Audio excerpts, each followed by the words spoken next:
Assalamualaikum warahmatullahi wabarakatuh. Izin memperkenalkan diri, nama saya Siti Nur Aini dari UPBJJ Bogor dengan NIM 047899092. Saya memilih konteks sejarah Pancasila dari masa ke masa.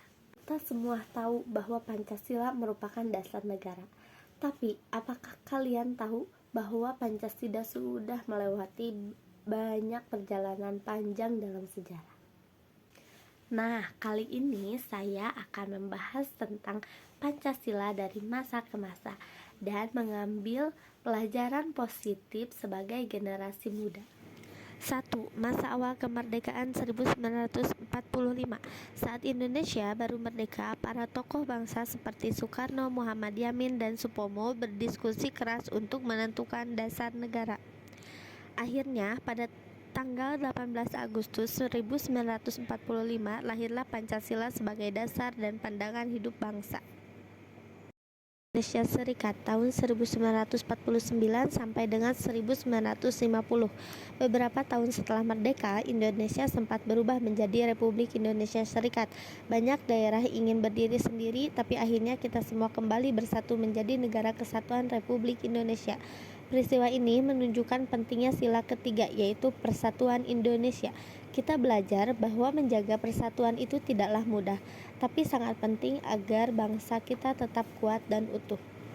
3. Masa demokrasi terpimpin. Dari 1959 sampai dengan 1965, pada masa Presiden Soekarno, Indonesia menjalankan demokrasi terpimpin. Tujuannya untuk menjaga kestabilan, tapi sayangnya sistem ini membuat kekuasaan terpusat di satu pihak dan banyak terjadi konflik politik.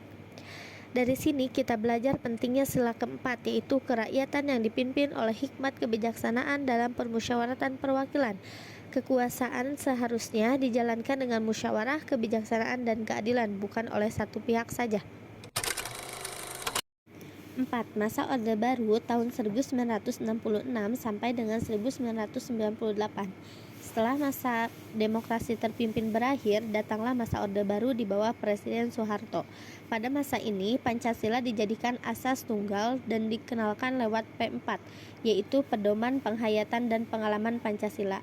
Tujuannya agar semua warga hidup sesuai dengan nilai Pancasila.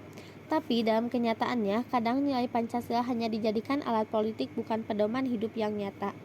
Jadi, pelajaran yang bisa kita ambil, Pancasila bukan sekedar hafalan atau slogan, tapi harus dijadikan dalam perbuatan jujur, adil, dan bertanggung jawab. 5. Masa reformasi dari 1998 sampai dengan sekarang. Tahun 1998, rakyat Indonesia menuntut perubahan. Mereka ingin kebebasan, keadilan, dan demokrasi yang sesungguhnya. Sejak itu kita memasuki masa reformasi yang lebih terbuka. Sekarang kita hidup di era modern dan serba digital. Kita bebas berpendapat, tapi juga harus bijak dan bertanggung jawab. Nilai-nilai seperti kemanusiaan, persatuan, dan keadilan sosial tetap harus jadi pegangan kita di dunia nyata maupun di dunia maya. Sejarah panjang Pancasila mengajarkan bahwa setiap zaman punya tantangannya sendiri. Perjuangan melawan penjajah, sekarang kita berjuang melawan sikap acuh, kebencian, dan hoax di media. Sebagai generasi muda, kita harus bisa menghidupkan nilai-nilai Pancasila dalam kehidupan sehari-hari. Mulai dari hal yang sederhana seperti menghargai teman, tidak suka berbohong, tidak menyebarkan berita bohong. Nah, itu merupakan salah satu cara kita melanjutkan perjuangan para pendiri bangsa. Teman-teman, Pancasila bukan hanya sekedar pelajaran sejarah, tapi sebagai pedoman hidup yang relevan untuk setiap generasi. Maka dari itu, kita terus jaga semangat Pancasila supaya Indonesia menjadi kuat, adil, dan damai.